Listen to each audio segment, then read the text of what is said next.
దేవునికి మహిమ కలుగును గాక. కూడి వచ్చిన అందరికీ వందనాలు. మనం ఏ కీర్తన ధ్యానించుకున్నాం? 64 సగం ధ్యానించుకున్నాం, అవునా? మిగతా సగం దేవుని కృప అయితే 8 ధ్యానించుకున్నాం. మిగతా సగం ఇప్పుడు కీర్తనలు 94.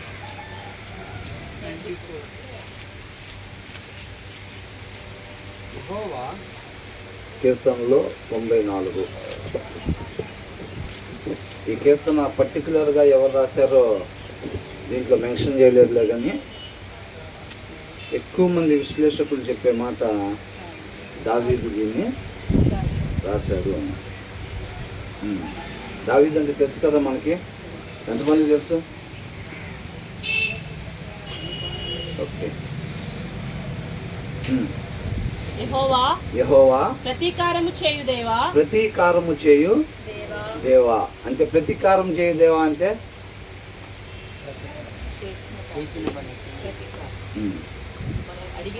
అది ఇప్పుడు మనకి ఎవరన్నా ఏదైనా చేశారనుకోండి, దాని ప్రతీకారం ఎవరన్నా చేసేది దేవుడే ప్రతీకారం చేయాలి. కాబట్టి మనల్ని ఎవరేమన్నా అన్నప్పుడు మనం తిరిగి వారిని ఏమి అనడానికి వీల్లేదు.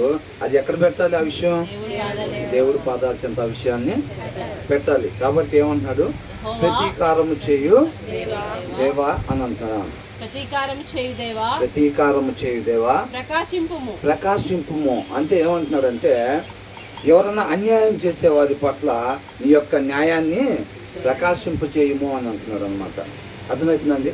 కాబట్టి ఎక్కడనో చూడండి, భారం కలిగి సువార్త ప్రకటించడానికి వెళ్ళిన వాళ్ళు, సువార్త తెలియని వాళ్ళు, సత్యం తెలియని వాళ్ళు వారిని అడ్డగించి వారి మీద దాడులు చేసేటప్పుడు వీళ్ళందుకని ఎలాగుంటారు? ఎప్పుడు మౌనంగా ఉంటారు. వీళ్ళు మౌనంగా ఉంటారు. అవతల వారికి సత్యం తెలియదు, అవునా? ఆ సత్యం తెలియనప్పుడు వీళ్ళు సత్యాన్ని ప్రకటించడానికి వస్తే వాళ్ళు ఏం చేస్తారు? తిరిగి దాడులు చేస్తూ ఉంటారన్నమాట. వీళ్ళు మౌనంగా ఉండి వాళ్ళు సత్యాన్ని తెలుసుకోవాలని చెప్పి, అవునా?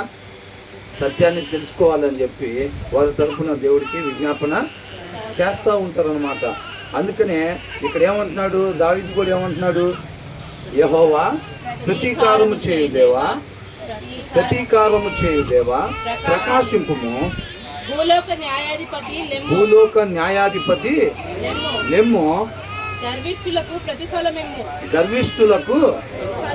ప్రతిఫలమేమో. ఎవరి గురించి చెప్తున్నారు ఇక్కడ? గర్విష్ఠులు అన్నమాట. గర్విష్ఠులకి ఏమి ఇవ్వాలంట? ప్రతిఫలాన్ని ఇవ్వాలి. వాళ్ళు అవతల వాళ్ళు గర్వంగా ఉంటే దాన్ని మనం ఏమాత్రం కూడా క్రియలు చేయటానికి వీల్లేదు. ప్రతి విషయం కూడా దేవుడి పాదాల చెంతనే ఉంచాలి. కాబట్టి గర్విష్ఠులు ఎవరైతే ఉన్నారో వాళ్ళకి ప్రతిఫలం ఇమ్మని చెప్పి దావీదు కోరుకుంటా ఉన్నాడు అనమాట. ఆ తర్వాత ఏమంటున్నాడు? భూలోక న్యాయాధిపతి లెమ్ము.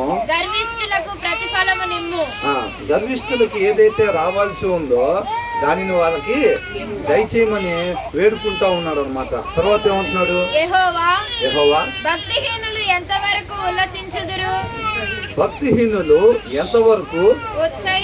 ఉత్సహించుదురు.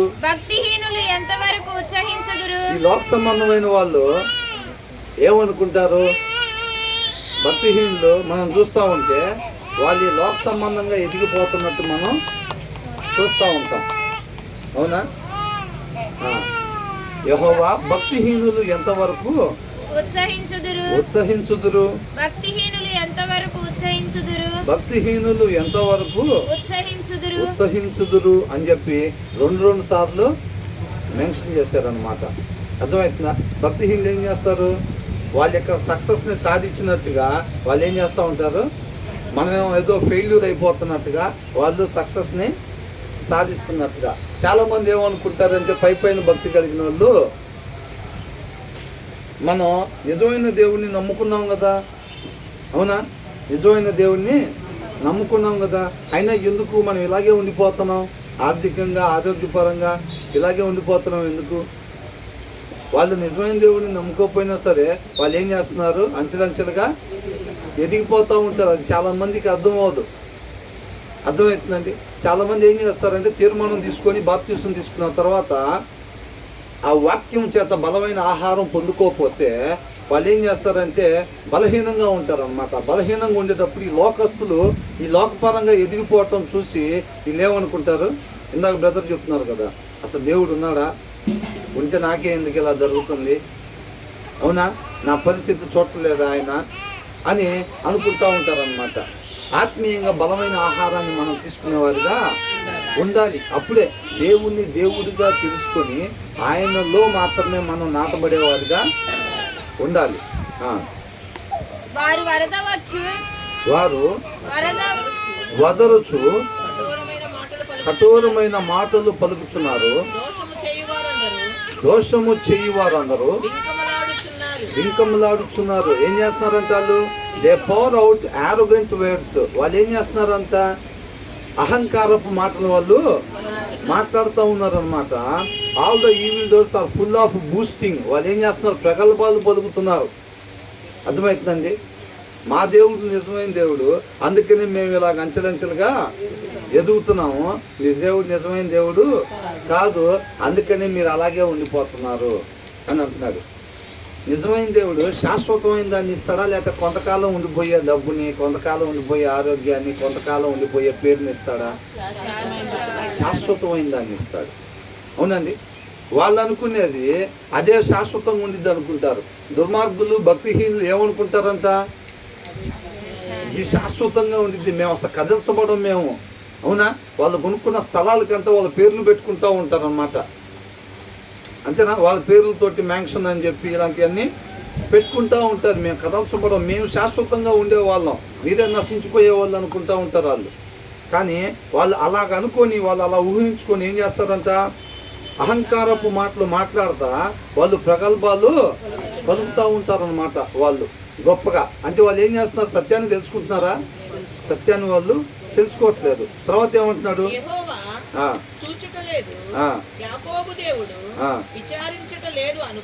ఏమనుకుంటారంట వాళ్ళు? యెహోవా చూచుటలేదు. మీరు నిజంగా మీ దేవుడు నిజమైతే మీరంత సేటుగా ప్రార్థన, మేము అంత సేటుగా ఏమో జస్ట్ డ్యూటీకి వెళ్ళేటప్పుడు అక్కడికి పోయి ఊరకనే ఒకటి ఇచ్చేసేసి ఏదో చేసుకొని వెళ్ళిపోతాం. అయినా సరే మేము మేడల మీద మేడలు, కార్ల మీద కార్లు, మేము బంగారం మీద బంగారం కొంటానే ఉంటాం. మీరు మాత్రం బుధవారం, శుక్రవారం, ఆదివారం కుదిరితే ఇంకొక 2 వారాలు కూడా మధ్యలో కుటుంబ ఆరాధనలు కూడా, కృతజ్ఞతా కూడికలు కూడా పెట్టుకుంటూ ఉంటారు. అయినా సరే మీ బతుకులు ఎట్లుంటాయి? ఏం చేస్తాం? వినేవాడైతే కాదు, చూసేవాడైతే కాదు మీ దేవుడు అసలు అని ఎవరు అనుకుంటారంట? వాళ్ళు అనుకుంటారంట. అవునా? లోకస్తులు అనుకుంటారంట. ఎందుకని?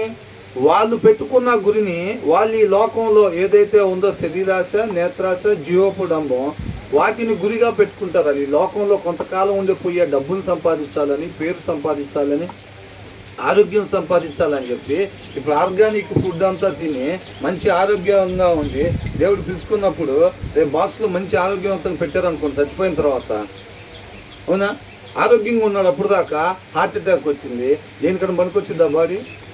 అంత ఆర్గానిక్కే కదా తినింది. పోనీ అన్ని బాడీస్ 10 రోజులు ఉంటే ఇదేమన్నా ఒక 50 రోజులు ఉంటారా? ఏమీ ఉండదు. అవునా? కానీ వాళ్ళ సత్యాన్ని తెలుసుకుంటున్నారా? సత్యాన్ని తెలుసుకోరు. వాళ్ళు ఏమనుకుంటారంట? మనం శాశ్వతమైన దాన్ని పొందుకోవటం కోసం నిరీక్షణ కలిగి ఉన్నాం అన్నమాట. మనం దానికి సంబంధించిన ఆస్తి మనం కూడబెట్టుకుంటూ ఉన్నాం. అర్థమవుతుందండి. మనం ఒక పేదవాడికి మన కష్టార్జితంలో నుంచి ఒక పేదవాడికి మనం ఇచ్చినప్పుడు అది పరలోకంలో ఆ ధనం కూర్చబడిద్ది అనమాట. అక్కడ ధననిధిని మనం పోగు చేసుకుంటున్నాం, అక్కడ బ్యాంకులో వేసుకుంటున్నాం. మనం అన్నీ మన కష్టార్జితంతో పేదవాళ్ళకి ఇచ్చేటప్పుడు ఎవరికైనా మన సమయాన్ని, దేవుడి కృపను బట్టి మనకి ఇచ్చిన ఈ జీవితాన్ని వేరే వాళ్ళు ఏమొచ్చిద్దిరా, నిజంగానే వాడికి బాగలేదు, నువ్వు అంత దూరం పోయి హాస్పిటల్ దాకా చూసి నీకు టైం వేస్ట్ చేసుకోకపోతే ఏదైనా పనికొచ్చేప్పుడు ఒక రూపాయి వచ్చేది చూసుకోవచ్చుగా అంటారు వాళ్ళు. మనం ఏం చేస్తాం? వాక్యాన్ని అనుసరించి ఎవరికన్నా బాగోలేదు అంటే వాళ్ళని పరామర్శించడానికి, అవునా? వాళ్ళు కంగారు పడుతూ ఉంటారు, ఏమైపోయిద్దో ఏందో మరి అసలు ఏమైనా ఇద్దా ఏంది అని అనుకుంటాం. మనం వెళ్ళి చక్కగా దేవుడు మాటలు 4 మాటలు చెప్పగానే వాళ్ళకి ఏమొచ్చింది? ఒక ధైర్యం వచ్చింది, జీవితం మీద మళ్ళీ ఆశ చిగురించింది అనమాట. అర్థమవుతుందా? నిజంగా నా దేవుడు తోడుకున్నాడు, ఏం పర్వాలేదు, ఇంతకన్నా భయంకరమైన స్థితిలో ఉన్న వాళ్ళని కూడా దేవుడు లేవనెత్తాడు.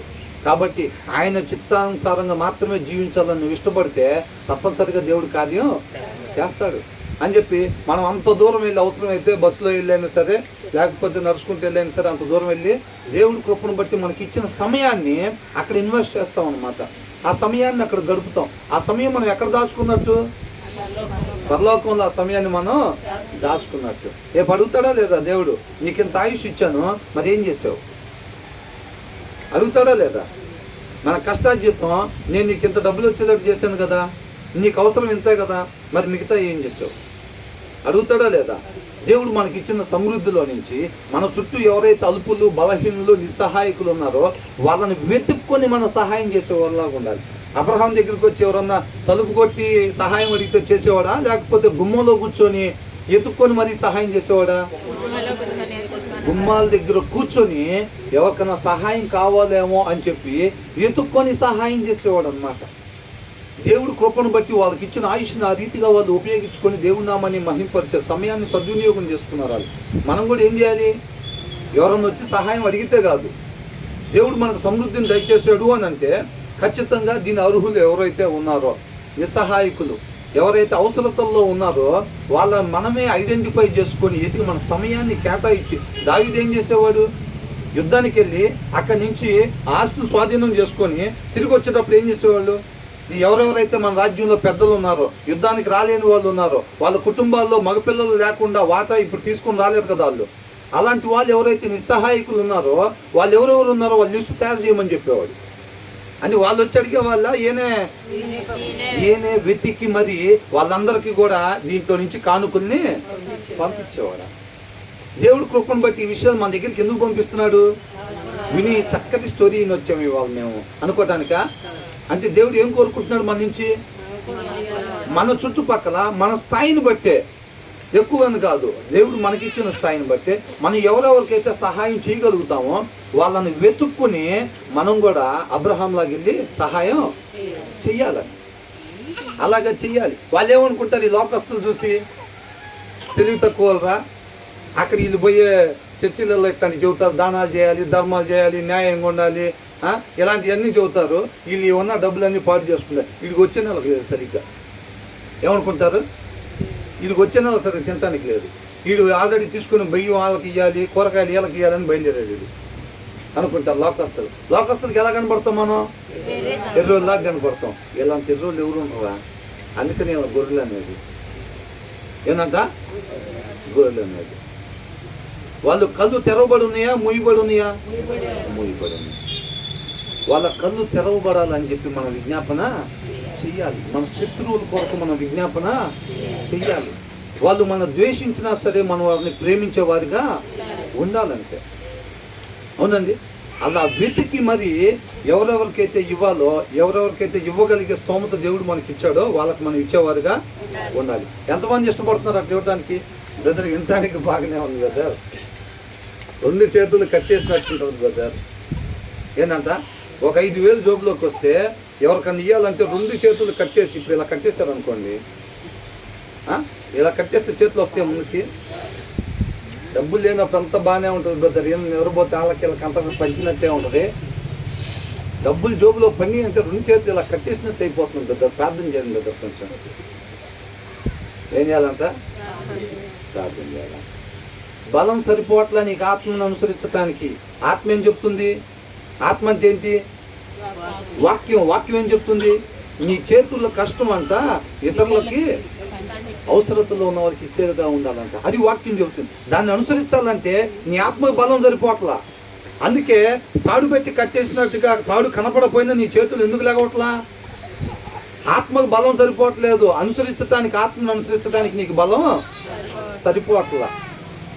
అర్థమవుతుందండి? సరిపోవాలంటే ఏం చేయాలి మరి?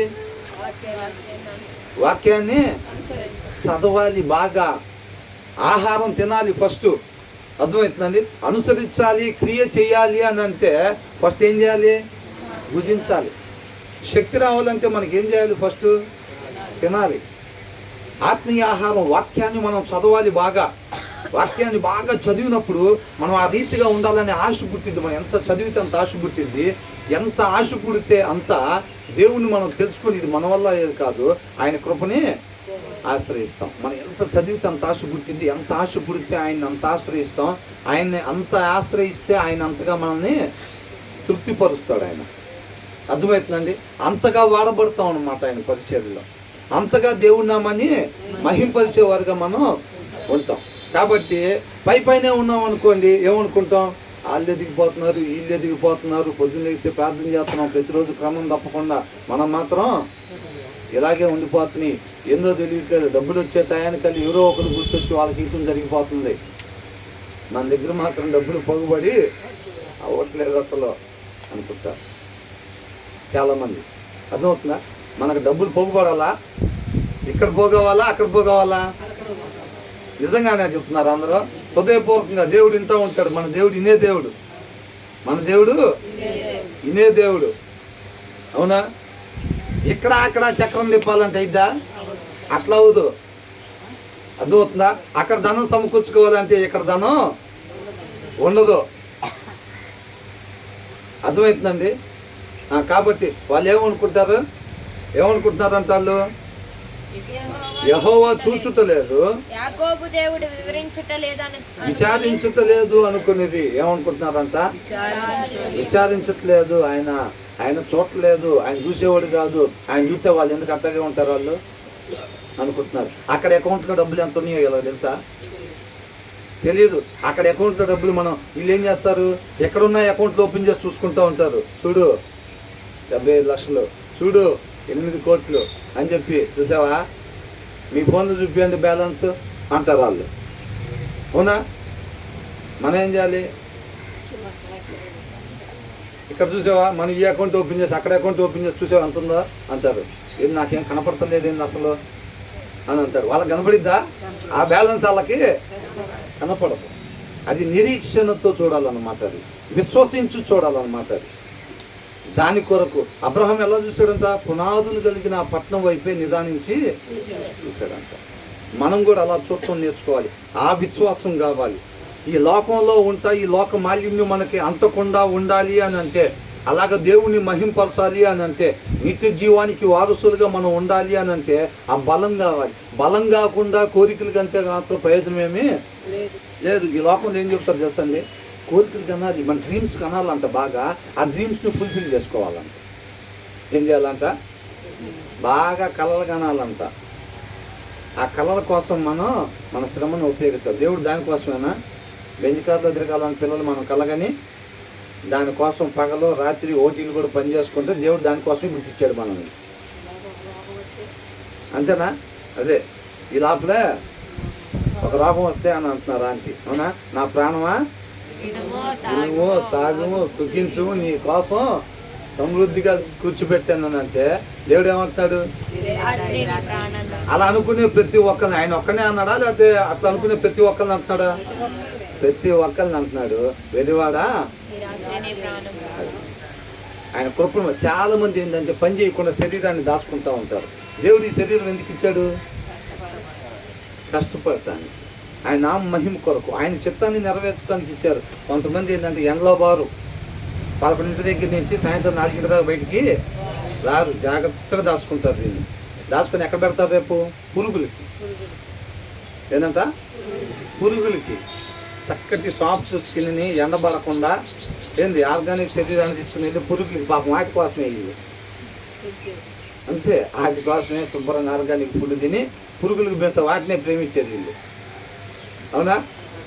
కాబట్టి ఇలా అంటున్నారు, యెహోవా చూచుటలేదు, యాకోబు దేవుడు విచారించలేదు. వీళ్ళకి లోక సంబంధమైన ఎదుగుదల కనపడాలి. వాళ్ళకి కనపడితే వాళ్ళ దేవుడు కూడా నిజమైన దేవుడు అనుకుంటారు వాళ్ళు. ఈ లోక సంబంధంగా ఎదుగుదల కనపడకపోతే వాళ్ళు ఏమనుకుంటారు? నీ దేవుడు నిజమైన దేవుడు కాదు అసలు. నీ దేవుడు చూడదు అసలు. నీ దేవుడు వినడో. వింటే మీ బతుకులు ఎందుకు అట్టుంటాయి? మీ ఆర్థిక స్థితి ఎందుకు ఉంటుంది? ఏ వారానికి ఆ వారం తెచ్చుకోవటం, ఏ నెలకు ఆ నెల తెచ్చుకోవటం ఎందుకు? మీకు ఆ బతుకులకు ఎందుకుంటాయి? ఈ దేవుడు ఇనే దేవుడు కాదు అసలు అనుకుంటారు వాళ్ళు. అంటే వాళ్ళు అనుకునే లోక సంబంధమైన ఎదుగుదల మనలో కనపడాలని వాళ్ళు అనుకుంటారు అన్నమాట. తర్వాత ఏమంటున్నారట?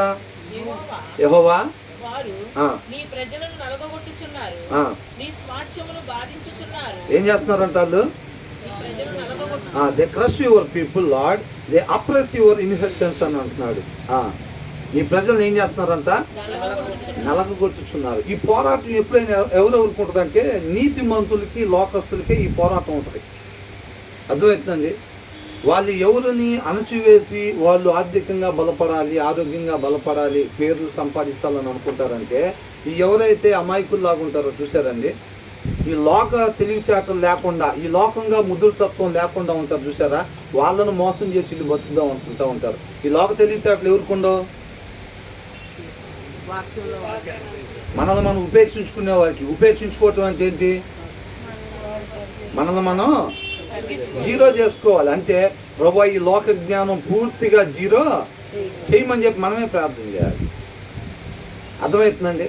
ఈ లోక జ్ఞానం, మన జ్ఞానం ఏదన్నా ఉపయోగించడం పోయామంటే ఏమైంది? దేవుని చిత్తం నెరవేరుస్తామా? దేవుని చిత్తం నెరవేర్చడంలో మనకు ఆలస్యం ఎందుకైతుందంటే మధ్యలో మనం మన జ్ఞానాన్ని ఉపయోగించడం పోతూ ఉంటాం. ఎక్కడెక్కడైతే మన జ్ఞానం ఉపయోగించబోతామో అక్కడ దేవుడి పని ఆలస్యం అవుతూ ఉంటుంది అన్నమాట. నెహమ్యా కూడా అదే చెప్తూ ఉంటాడు. అర్థమవుతుందా? ఆ కోట పనులు, ప్రహరీ గోడ కట్టే విషయంలో వీళ్ళు ఏం చేస్తారంటే 2 వారాలు ఏమో గట్టిగా గోడ పని చేస్తూ ఉంటారు. తర్వాత 2 వారాలు ఏం చేస్తారు? వాళ్ళకి ఏమేమి కోరిక ఉంటే దాని ప్రకారం వెళ్ళి ఆ 2 వారాలు ఇంటికాడ పని చేసుకుంటూ ఉంటారు మళ్ళీ. అందుకని ఆ గోడ కట్టే దాంట్లో ఆలస్యం అవుతుందని అంటున్నారు. మన ఇష్టాన్ని నెరవేర్చుకోవడానికి కొంత సమయాన్ని కేటాయిస్తూ ఉంటాం. దానివల్ల దేవుని చిత్తాన్ని నెరవేర్చడానికి ఆలస్యం అవుతూ ఉంటుంది అనమాట. యెహోవా వారు నీ ప్రజలను నలగొట్టుచున్నారు, నీ స్వాస్థ్యమును బాధించుచున్నారు, చంపుచున్నారు, తండ్రి లేని వారిని. వాళ్ళ టార్గెట్ ఎవరంట? విధవరాళ్ళు, పరదేశులు, తండ్రి లేని వాళ్ళు. వీళ్ళందరూ ఎవరు? నిస్సహాయకులు వీళ్ళు. అర్థమవుతుందండి? వాళ్ళ బలహీనలను చూసుకొని వాక్యం ఏం చెబుతుంది? దావీదేవుని ప్రార్థన చేస్తున్నాడు. ఎవరైతే విధవరాళ్ళు ఉన్నారో, ఎవరైతే పరదేశులు ఉన్నారో, ఎవరైతే తండ్రి లేని వాళ్ళు ఉన్నారో ప్రభా వాళ్ళకు నువ్వు అండగా ఉండమని అడుగుతున్నాడు. అవునా? మన దృష్టికి వచ్చినప్పుడు మనం సహాయం చేస్తాం. మన దృష్టికి రాకుండా ఎంతో మంది ఉంటారు ఇంకా. అవునా? వాళ్ళందరి తరపున దావీదు ఏం చేస్తున్నాడు? విజ్ఞాపన చేస్తున్నాడు. వీళ్ళు ఏం చేస్తారంట? వాళ్ళందరినీ టార్గెట్ పెట్టి దోచుకోవటానికి వీళ్ళ ఆలోచనలు చేస్తున్నారంట. ఆ దేవుడు చూసే దేవుడు కాదు, ఆ దేవుడు వినే దేవుడు కాదు అని అనుకొని వీళ్ళకి ఇమ్మీడియట్గా మనం అనుకున్నాం కదా, వాళ్ళు తప్పు చేయగానే పిడుగుపడింది అనుకో, ఎవరైనా చేస్తారు ఇంకా? దేవుడు అట్లా భయపెట్టో బెదరపెట్టో ఆయన దగ్గరికి తీసుకునేవాడు కాదు. ఆయన రాజ్య స్థాపన చేసేవాడు కాదు. మన ఫ్రీ విల్ని బట్టి రావాలి. చాలామంది అంటారు, ఏమంటారు? అసలు చెట్టు పెట్టకపోతే పోయింది కదా. అవునా? ఏదైనా తోటలో అసలు ఆ చెట్టు పెట్టకుండా ఉంటే అదే ప్రాబ్లం ఉండేది కాదుగా అనుకుంటారు. అవునా? వీళ్ళ లోపల ఒకటి ఉంది. ఏంటది? ఎవరన్నా వచ్చి ఇట్లా చెప్పినప్పుడు వీళ్ళు ఏం చేస్తారంట? మోసం చేస్తే వీళ్ళు మోసపోయి ఆ పండుని తినేసేస్తారు. ఆయన రాజ్యంలో పెట్టాలి అని అనుకున్నప్పుడు ఏం చేస్తాడు? ఇప్పుడు స్కూల్ దగ్గర ఏం చేస్తారండి? మొత్తం పుస్తకాలు ఇస్తారు. Starting 5th class, 6th class, 7th class చక్కగా సంవత్సరం మొత్తం చదువుకొని చివరిలో ఏం పెడతారు? ఎగ్జామ్ పెడతారు. ఆ ఎగ్జామ్ పాస్ అయితే జాబులు వస్తాయి. మనకు కూడా ఏం చేస్తారు? ఈ జీవితం మొత్తం కూడా మన ఇష్టపూర్వకంగా ఆయన్ని వెతికి ఆయనగా కనుగొని ఆయన్ని అనుసరించి జీవించే వరకు మనం ఉండాలి. అప్పుడు రేపు రోజున తీర్పు ఉండిద్ది. ఆ తీర్పు తర్వాత నిత్య జీవంలో ఆయనతో పాటు యుగ యుగాలు ఉంటామన్నమాట. మరి ఇది జరగాలి అని అంటే, అవునా, ఎవరెవరు ఇష్టపూర్వకంగా ఆయన్ని వెతికి ఆయన్ని అనుసరిస్తారో తెలియాలి అని అంటే ఆ చెట్టు ఉండాలా లేదా? ఉండాలి ఆ చెట్టు. అర్థమవుతుందా? లేకపోతే ఆ ఫిల్టరేషన్ ఎలా చేస్తారు? చేయలేరు కదా. తర్వాత ఏమంటున్నాడు? విధవరాలనంట, పరదేశుల్ని, తండ్రి లేని వారిని వీళ్ళు చంపుతూ ఉన్నారనమాట. అంటే దేవుని ప్రేమ ఉండే వాళ్ళు అలా చేస్తారా? అవునా? సహాయం కోసం అడిగే వాళ్ళని చాలామంది లోకస్తులు అందుకనే వీళ్ళకి ఎవరు లేరు అని అంటే కపట ప్రేమ చూపించి వాళ్ళని దగ్గర తీసుకొని మోసం చేస్తూ ఉంటారు. వాళ్ళు అవునా? వీళ్ళు నిస్సహాయకులు, వీళ్ళకి ఎవరు లేరు. ఆ ముసలాం ఒక్కతే పాపం బతకటానికి ఆ చిన్న ఇల్లు ఉందంటే ఆమె ఏదో ఒక రకంగా దగ్గర అయ్యి ఆ ముసలాం కొద్ది సహాయం చేసినట్టుగా నిదానంగా ఆమెను సైన్ చేసి చంపేసేసి ఆ ఇల్లు స్వాధీనం చేసుకుంటూ ఉంటారు. అంతేనా కాదా? ఇప్పుడు పెళ్ళయి 1 సంవత్సరం 2 సంవత్సరాలు భర్త చనిపోతే చాలామంది ప్రేమగా పలకరించడం, దగ్గరికి వచ్చి లోపల కుయ్యి మోసం చేయాలని ఈ లోకస్తులు అలాగే దగ్గర అయ్యే ప్రయత్నం చేస్తూ ఉంటారు అన్నమాట. వాళ్ళ ఆలోచనలు అలా ఉంటుంది. తర్వాత ఏమంటున్నాడు? జనులలో పశుప్రాయులారా, దీనిని ఆలోచించుడి, బుద్ధిహీనులారా, మీరు ఎప్పుడు బుద్ధిమంతులవుదురు. అంటే ఏమంటున్నారు వీళ్ళు? Take notice you senseless once among the people, అంటే తెలివి లేని వారలారా అని అంటున్నాడు. నిజంగానే వాళ్ళు ఎదుగుతూ ఉన్నారంటే ఆ దేవుడు నిజమైన దేవుడు అని. ఎక్కడో ఒక చోట కొంతమంది ఏం చేస్తారు తెలుసండి, ఆర్థికంగా ఎదగట్లేదని చెప్పి తీసుకొచ్చి ఆ ఫోటోలు ఈ బొమ్మలు తీసుకొచ్చి పెట్టుకుంటూ ఉంటారు. మనం ఇదని చెబితే సరిగ్గా పనిలేరు, షాపుల్లో పనిలేరు, అక్కడీరు ఎక్కడీరు అని చెప్పి మీరేంటంటే ఏం చెప్తారు? మార్చేసుకొని వేరే కులాల పేర్లు, వేరే మతాల పేర్లు చెప్పుకొని అక్కడికి వెళ్తారు. పనులు దొరుకుతాయి ఇట్లా. కానీ రక్షణ ఎక్కడి నుంచి రావాలి? యెహోవా యొద్ద నుంచి మాత్రమే వచ్చింది రక్షణ. మన జ్ఞానాన్ని ఉపయోగిస్తే వచ్చేది కాదు. ఎప్పుడైతే మనకు ఆలోచన పుట్టిందో దాన్ని అనుసరించిపోతామో అప్పుడే మనం నశించిపోయేవారుగా ఉంటాం. తర్వాత ఏమంటున్నాడు? అంటే వీళ్ళు ఏమనుకున్నారంట? ఆ దేవుడు యెహోవా చూచుటలేదు. 5వ వచనంలో ఏమనుకున్నారంట వీళ్ళు? యెహోవా చూచుటలేదు, యాకోబు దేవుడు విచారించట్లేదు అని అనుకొని ఎందుకు రాళ్ళు అట్టాగే ఉంటారు. లేకపోతే అది ఆయన దేవుడు లేడు, ఏం లేడు. అందుకని వాళ్ళందరూ కలిసి ప్రార్థన చేసినా కానీ వాళ్ళు అంతే ఉంటారు అని అనుకుంటున్నారు వాళ్ళు. కానీ ఉన్నారా లేదా? కాబట్టి నేను అంటున్నాడు, తెలివి లేని వారులారా, ఎంతకాలం వాళ్ళ జ్ఞానం లేకుండా ఉంటారు అని అంటున్నాడు.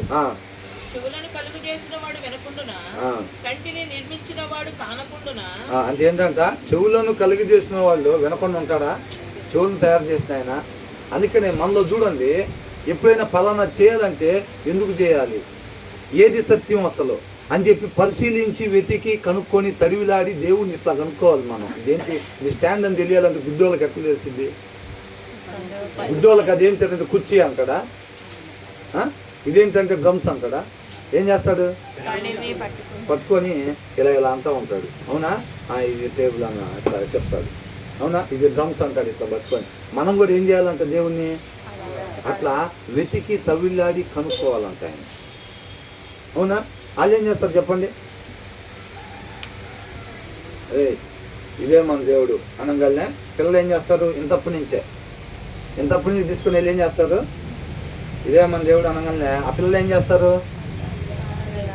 దండాలు పెట్టేస్తూ ఉంటారు. తర్వాత సోమవారం ఈయన, మంగళవారం ఈయన, బుధవారం ఈయన, గురువారం ఈయన, శుక్రవారం ఈయన, శనివారం ఈయన, ఆదివారం ఆయన.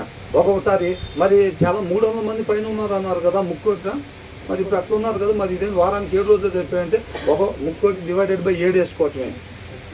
వేసుకుంటే అప్పుడు రోజుకి ఎంత వస్తే అంతమంది ఉంటారు దేవుళ్ళు అసలు ఉంటారు. నేను మామూలుగా చెప్తున్నా, ఉంటారా?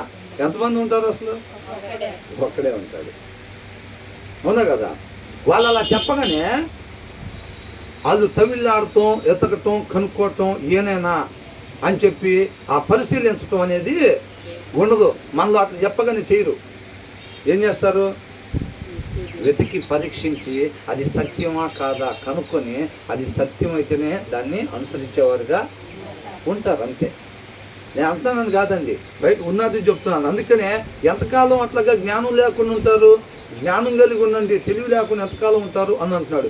చెవులను కలుగు చేసిన వాడు వినకుండా ఎందుకు అనుకుంటున్నారు? ఆయన వినడు, ఆయన పరిగణలోకి తీసుకోడు అని ఎందుకు అనుకుంటున్నాడు? చెవులను కలిగి చేసిన ఆయన వింటాడు కదా. ఆ జ్ఞానం అర్థం అవట్లేదా? సృష్టిని చూస్తే ఏమైందంట? దేవుడి జ్ఞానం తెలిసింది మనకి. తన జ్ఞానం చేత సృష్టిని దేవుడు చేశాడు అన్నమాట. అంతరిక్షంలో అంటే మనిషి పెడతాడా? చిన్న చిన్న బల్బులు కనుక్కోవటం, కార్లు కనుక్కోవటం ఇవి చేస్తారులే. కానీ సూర్యుడిని కనుక్కోవటం, చంద్రుడిని తయారు చేయటం, నక్షత్రాలు తయారు చేయటం ఇవన్నీ చేస్తారా?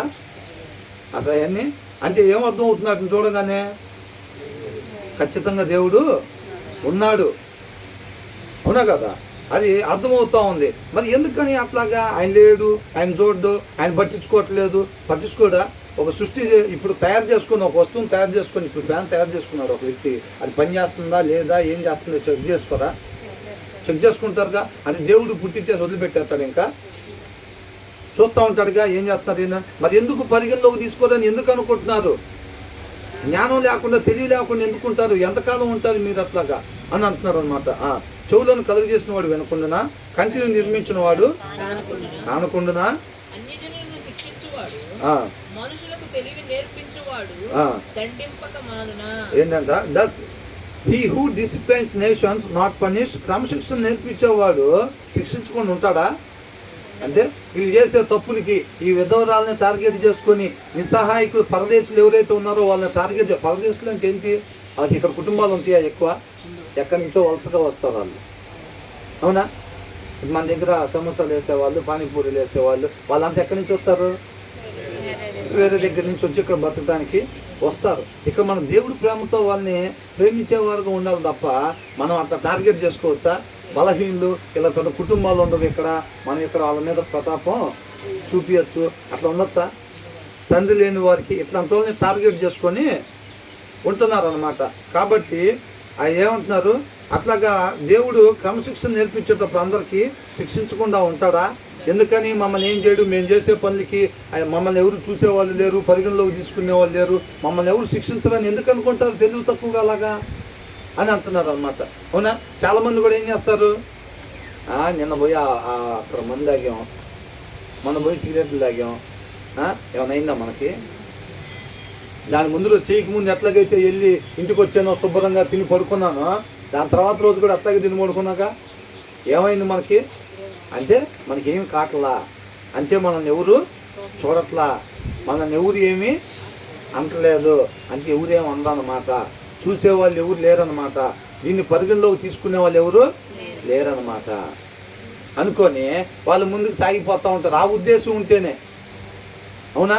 ఖచ్చితంగా రేపు రోజున తీర్పు ఉంది, మనం చేసే ప్రతి చెడ్డ పని గురించి రేపు మనం తీర్పు ఎదుర్కోవాల్సి ఉంటుంది అని చెప్పి ఎవరైతే నమ్మి విశ్వసిస్తున్నారో వాళ్ళు పోతారు, అట్లాగా వాళ్ళు పోలేరు.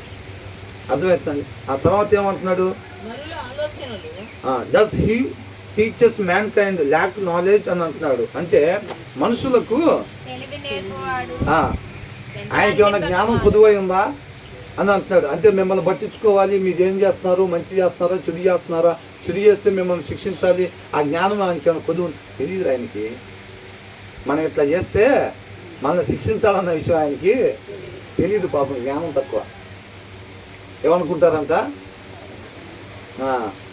మనుషులకి బోధన చేసేవాడంట, ఆయనకి ఏమైనా జ్ఞానం తక్కువైందా అని అంటున్నాడు. ఎంతకాలం అలా ఉంటారు?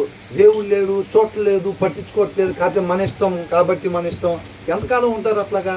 ఆయన చూడకుండా ఎందుకుంటాడు? కళ్ళు నిర్మించిన ఆయన కాదా? చెవుల్ని మనకి సృష్టించి ఇచ్చిన ఆయన కాదా? మరి వినకుండా ఎట్లుంటాడు? మీరు మాట్లాడే మాటలో, మీరు చేసే పనులు, రహస్యంగా మీరు చేసే పనులు చూడకుండా ఎట్లా ఉంటారు? ఎంతకాలం చేస్తారు అట్లా తెలివి తక్కువగా? ఆయన చూడలేదు అనుకో, రహస్యమైన పాపాలు, రహస్యంగా మాటలు, వాళ్ళని వీళ్ళని సూటిపోటు మాటలు మాట్లాడటం, ఎంతకాలం అట్లా తెలివి తక్కువగా ఉంటారని అంటున్నాడు. ఎవరంటే అట్లా చేసేవాళ్ళు? తెలివి తక్కువ వాళ్ళని మెన్షన్ చేస్తుంది, అవునా? Senseless one among the people అని అంటున్నాడు. ఆయన చూడలేదులే అని అనుకునే చేయటం. అర్థమవుతుందండి? ఆయన చూస్తున్నాడు, నన్ను చూస్తుంటే దొంగతనం చేస్తారు ఎవరన్నా? చూస్తుంటే జాగ్రత్తగా బంగారం తీసి వాళ్ళు నిద్ర లేచి మంచం మీద నుంచి ఇట్లా చూస్తున్నారు అనుకోండి దొంగని, అప్పుడు బీరువా తాళాలు తీసి జాగ్రత్తగా ఒక్కొక్కటి జోబులో పెట్టుకుంటూ ఉంటాడా? ఎప్పుడు పెట్టుకుంటాడు? వాళ్ళు చూడలేదు నన్ను అనుకున్నప్పుడే ఆ బంగారం ఇదంతా కూడా దొంగతనం చేస్తూ ఉంటారు. వీళ్ళు కూడా ఏం చేస్తూ ఉంటారు? భోజనానికి వెళ్ళి ఉంటాడు ఏం దేవుడు, ఈ టైంలోనే మనం ఏదన్నా నిన్ను కాపాడువాడు కొనుక్కడు నిద్రపోడు అంట. ఆయన చూడకుండా ఏదైనా చేయగలుగుతామా మనం? ఏమీ చేసేది లేదు. ఇదంతా ఈ జ్ఞానం ఎవరి జ్ఞానం? ఇది మనిషి జ్ఞానం. ఇది తెలుసా? ఇదంతా కూడా మనిషి జ్ఞానం అండి. ఇది మనిషి జ్ఞానం మంచి చేసిద్ది అనుకుంటున్నారా? ఎంతమంది నమ్ముతున్నారు మనిషి జ్ఞానం మంచి చేసిద్దని? అదే నీ భవిష్యత్తు నీ చేతిలో ఉందంటారు చాలామంది. ఈ లోక సంబంధమైన మాటలు ఆత్మీయమైన మాటలు రెండు ఎట్లా ఉంటాయంటే విరోధంగా ఉంటాయి. ఈ లోక సంబంధంగా మీటింగులు పెడితే వాళ్ళు ఏమంటారు తెలుసా, నీ భవిష్యత్తు నీ చేతిలో ఉంది, నీ ఎదుగుదల నీ చేతిలో ఉంది, మన చేతిలో ఉందా? మన వల్లే ఏమన్నా అయింది అసలు? మన జ్ఞానం ఉపయోగించామంటే ఆత్మీయంగా మొత్తం కంపే, మొత్తం నాశనం అయిపోయింది. అర్థమవుతుందండి? ఈ లోక సంబంధంగా కొంతకాలం ఉండిపోయే వాటికైతే ఈ లోక సంబంధమైన జ్ఞానం ఉపయోగపడింది తప్ప ఆత్మీయంగా ఎదగాలంటే ఈ లోక సంబంధమైన జ్ఞానం 1% కూడా పనికిరాదు అసలు దేనికి. కాబట్టి ఏమంటున్నాడు, బా ఏంటండి ఆ మాట మళ్ళీ ఒకసారి చదవండి. నరుల ఆలోచనలు వ్యర్థములని యెహోవాకు తెలిసి ఉన్నది. నరుల ఆలోచనలు ఎలాంటివి అంట? ఒక్క ఐడియా ఏంటంటే దేన్ని మార్చిద్దంట? అది లోక సంబంధం. ఒక్క ఐడియా జీవితాన్ని మార్చిద్దంట. మార్చిద్దా? మార్గాన్ని మార్చింది. దీంట్లో నుంచి ఒక్కటి తీసామంటే ఏమైందంట? దీంట్లో నుంచి ఒక్క ఆలోచన తీసామంటే ఎమ్మటే గురి తప్పిపోయి ఈ లోకం అనే గురిలోకి వెళ్ళిపోతాం. ఆత్మీయ గురి, క్రీస్తు అనే గురి మారిపోయి ఏమైంది? ఆయన ఆలోచన ప్రకారంగా మనం నడుచుకుంటే ఆయన వద్దకు చేరుకుంటాంలే. కానీ మన బుర్రలో నుంచి ఒక్క తెలివితేటలు తీసానంటే మాత్రం అయిపోయింది నీ పని. ఇంకా నేను నీ గురించి ఆలోచించట్లు అంతే. ఆలోచించటం మొదలు పెడితే మరుక్షణం నువ్వు ఉండవు అంటారు. వాడు కాదు, నువ్వు ఉండవు అసలు ముందు. అంతేనా? మన బుర్రలో నుంచి ఒక్క ఆలోచన కానీ తీయటానికి సాహసం చేసామంటే వాడి సంగతి అటు ముందు నువ్వు ఉండవు అసలు. ఎక్కడా నిత్య జీవంలో నువ్వు ఉండవు ముందు. అది చూసుకో. తీస్తావు మరి? డిసైడ్ అయితేనే తీయాలి. ఇంకా అక్కడ వద్దులేరా, మన నిత్య జీవం వద్దులే అనుకుంటేనే మన బుర్రలో నుంచి ఒక ఐడియా జీవితాన్ని మార్చే ఐడియా బుర్రలో నుంచి తీయాలి మనం. వాక్యం చెప్పేది ఇదే, లోకం ఏం చెప్పిద్ది? ఒక్క ఐడియానే జీవితాన్ని మార్చిద్దంట. అట్లాంటి కుప్పలు తెప్పలు ఉంటాయి లోపల ఈ లోకస్తులు చెప్పే మాటలు. అదే బుర్ర వాడరా ఏంటంట? బుర్ర వాడని అంటాడు. బుర్ర వాడితే అయిపోయినట్టే మన పని. మనం వాడాలా వాడకూడదా? పైపోయిన ఏంది అంత తేడాగా ఉంది అసలు, బుర్ర వాడద్దు అంటున్నారు ఏంది అనుకుంటారు కదా. ఆత్మీయంగా అందుకని యేసుక్రీస్తు వారు కూడా ఆయన ఆత్మీయంగా మాట్లాడే ప్రతి మాట ఈ శాస్త్రులకి పరుషులకి వీళ్ళందరికీ ఎట్లా ఉంది? సర్దుకేలకి అసలు ఏమి ఇట్లా చెప్తున్నాడు ఏంది? ఒకడు మళ్ళీ పుట్టాలని అంటున్నాడు ఏంది? 2 సంవత్సరాలు వచ్చి మేము ఎట్టబడతాం మళ్ళీ అసలు? నన్ను చూస్తే తండ్రిని చూసినట్టు అంటాడు ఏంటి? ఇంకేం దెబ్బ తగిలిందో ఏందని అనుకుంటారు లేదా? ఈ మాటలు మనం కూడా ఫస్ట్ మనం ఇక్కడికి ఎవరిని వస్తే ఈ మాటలని ఎవరికైనా దెబ్బ తగిలిందో ఏంది, ఆయన ఎవటం ఇల్లు కూడా తలకాయలు ఒకటం ఏంది ఇదంతా అనుకుంటారు. అవునా కదా? ఇది ఆత్మీయంగా అన్నమాట. నరుల ఆలోచనలు the lord knows all human plans అని అంట. ఏందంట? మనుషుల యొక్క ప్రతి ఆలోచన దేవుడికి తెలుసు అని అంటున్నాడు. ఒక ప్లాన్ వేస్తే ఎవడికి కూడా తెలియదు, 3వ కంటికి కూడా తెలియదు అంట. ఏంటంట? ఎన్నో కంటికి తెలియదు అంట, 3వ కంటికి తెలియదు అంట. ఏమైనా చిన్న ప్రాబ్లం అయితేనే డాక్టర్ గారి దగ్గరికి అమ్మంటే ఈఎన్టీ దగ్గర బాకపోతే పని అవ్వదు. ఏమంటాడు మళ్ళీ? 3వ కంటికి కూడా తెలియదు, ఒక ప్లాన్ వేసాను అంటాడు. అవునా? ప్రతి ఆలోచన ఆయనకి తెలుసు. మనం ఒక రోజులో ఎన్నిసార్లు కూర్చున్నాం, ఎన్నిసార్లు నుంచున్నాం, మన తలలో ఎన్ని వెంట్రుకలు ఉన్నాయో కూడా మొత్తం తెలుసు ఆయనకి. ఎంతమంది నమ్ముతున్నారు ఈ మాట? విశ్వసిస్తున్నారా నిజంగానే? తర్వాత ఏమంటున్నాడు? The lord knows all human plans, he knows that they are futile. పనికిరాని అని అంట. ఏందంట? మనిషి ఆలోచనలు పనికిరాని అని అంటున్నాడు. మన ఆలోచనలు కానీ అందుకని ఏమంటున్నాడంటే ఒకరు దేవుణ్ణి వెంబడించాలి అని అంటే ఎలా వెంబడించాలంట? మనల్ని మనం ఉపేక్షించుకొని వెంబడించాలి, అప్పుడు ప్రయోజనం ఉండిద్ది. ఇస్కరేతు యోధలాగా ఉపేక్షించుకోకుండా లోపల ఒక లాకర్ ఓపెన్ చేసుకొని ఆ ధనం సంపాదించాలి అనేది లోపల పెట్టుకొని తాళం వేసుకొని దేవుని వెంబడిస్తే ప్రయోజనం ఏముందా? ఏమి లేదు. అంతకాలం వెంబడించాడు, ఆయనతో పాటు కలిసి తిన్నారు. ఒక్కొక్కసారి మండీలాగా కలిసి కూడా ఒకటే ప్లేట్లో కూడా తిని ఉండొచ్చు. ఇప్పుడు వాళ్ళు ఎక్కడ పడితే అక్కడ పోయి పరిచర్య చేసే వాళ్ళు ఇప్పుడు ఇలా ఉంటారు కదా, ఒక్కొక్కసాట ఒకటే ఆకులను లేకపోతే ఎక్కడ వేసుకుని కూడా తిని ఉండొచ్చు. అయినా సరే లోపల లాకర్లో మెయింటైన్ చేసుకుంటే ప్రయోజనం ఏమైనా ఉందా? నశించిపోయాడు. అవునా కదా? కాబట్టి మనిషి జ్ఞానం అంట పనికిరాంది. Blessed is the one who discipline. తెలుగులో ఏమైనా ఉంది అక్కడ? యెహోవా నీవు నీవు శిక్షించువాడు శిక్షించువాడు నీ ధర్మశాస్త్రమును ఆ, బట్టి నీవు బోధించువాడు ధన్యుడు. ధన్యుడు. మనకేమనుకుంటాం, కొంతమంది ప్రార్థనలు బలి చేస్తారు ఏమని, ప్రభువా ఏ సమస్య రాకుండా నాయన కంచె కాపుదల నాకు, పిల్లలకి, భర్తకి, తల్లికి, తండ్రికి, రక్త సంబంధికులకి ఏందంట ఏ శిక్ష కూడా జరగకూడదు. బైబిల్ ఏమనుంది, బెత్తం వాడని తండ్రి తన కుమారుని ప్రేమించినట్టు కాదంట. అర్థమవుతుందండి? బెత్తం వాడకపోతేనంట, అంటే అవసరమైన దగ్గర శిక్షించకపోతే తన కుమారుణ్ణి నిజంగా ప్రేమించిన వాడు కాదు. కొంతమంది గొప్పగా చెప్పుకుంటారు ఏమని, అసలు నేను మా పిల్లోడి మీద చెయ్యి కూడా వేయను. వాళ్ళు చూడండి పెద్ద అయిన తర్వాత ఎట్టవుతాడు, చూడండి. నేను చెప్పాక మా ఇంటి ఓనర్లో అమ్మాయి స్కూల్ నుంచి వచ్చేసరికి అంట మటన్ కర్రీ తీసుకుని వచ్చి, లెగ్ పీస్ కర్రీ తీసుకొచ్చి పెట్టేవాడంట. రేపు పెళ్లి వయసు వచ్చేసరికి ఏమనిందంట, నా పెళ్ళి నా ఇష్టం అనిందంట. అర్థమైందండి? అప్పుడు అనుకుంటున్నాడు, ఆ రోజున శిక్షించాల్సిన ప్లేస్లో నేను శిక్షించుంటే ఇవాళ ఈ పరిస్థితి వచ్చేది కాదు. చాలామంది అందుకనే ఎనాసిన్లు, అలాగే ఇంకేముంటాయి 2-3 రకాల ట్యాబ్లెట్లు చెప్పండి. శారిడాన్లు, ఎనాసిన్లు ఇవన్నీ ఎందుకంటే కొట్టాల్సిన టైంలో పిల్లల్ని కొట్టపోవటం వల్ల రేపు వాళ్ళు పెరిగి వాళ్ళు ఇష్టం వచ్చినట్టు చేస్తుంటే వాళ్ళని ఏమి చేయలేక వాళ్ళు ఎంతారా వీళ్ళ మాట మొక్కైనప్పుడు వంగపోతే బా మనం ఇటు అటు 2 వైపులు బ్రహ్మాండంగా. అందుకని ఏం చేస్తావు, వాడు చెప్పిన ఇంట్లో లేదండి, వాడు అసలు డబ్బులన్నీ తీసుకెళ్ళి లవ్ చేస్తున్నాడు అని చెప్పి వీళ్ళు ఏం చేస్తారు, ఆ డబ్బా ఓపెన్ చేసి చెరవ ట్యాబ్లెట్ వేసుకుంటారు వీళ్ళు. అప్పుడు శిక్షించాల్సిన టైంలో శిక్షిస్తే చక్కగా వాళ్ళు వెలుగులో నడుచుకునే వాళ్ళు కదా, అవునా? అందుకనే హన్నయ్య ఏం చేసింది, సమయాల్నే చిన్ననాటి నుంచే దేవుడి దగ్గర పెంచింది, అవునా? మనం కూడా ఏమంటున్నాడు, పిల్లలకి మనం నడిచేటప్పుడు, పడుకునేటప్పుడు, కూర్చునేటప్పుడు దేవుని గురించిన వార్త చెప్పాలి, సువార్తని చెప్పాలన్నమాట, అవునా? ఆ తర్వాత ఏమంటున్నాడు, నీవు శిక్షించువాడు ధన్యుడు. మనం అనుకో బాబు మాకు అవన్నీ చెప్పబాకండి అంటారు చాలామంది. చర్చికి రమ్మంటే ఏమంటారు, వద్దునే మేము రాములేళ్ళు మంచిగా ఉండాలి, న్యాయంగా ఉండాలి, ధర్మంగా ఉండాలి, మేలు చేయాలి, ఇవన్నీ చెబుతారు. మాకే లేదు అక్కడ సరిగ్గా, అవునా? కొంతమంది ఏమంటారు, నేను రానులేదు వచ్చిన కానీ నా గురించే చెబుతారు అక్కడ. అంటే లోపలన్నీ ఏమని అంత చెడే, మాట చెడు, చూపు చెడు, ప్రవర్తన చెడు, అలాగే జీవిస్తున్నారు. అర్థమవుతుందండి? వాళ్ళు వెలుగు దగ్గరికి రారంట. ఎందుకని? వాళ్ళ చీకటి క్రియలు బయలుపరచబడతాయి అని. వెలుగులోకి వస్తే ఏమైందండి, వెలుగులోకి వస్తే వాళ్ళ చీకటి క్రియలన్నీ కనపడుతూ ఉంటాయి అన్నమాట.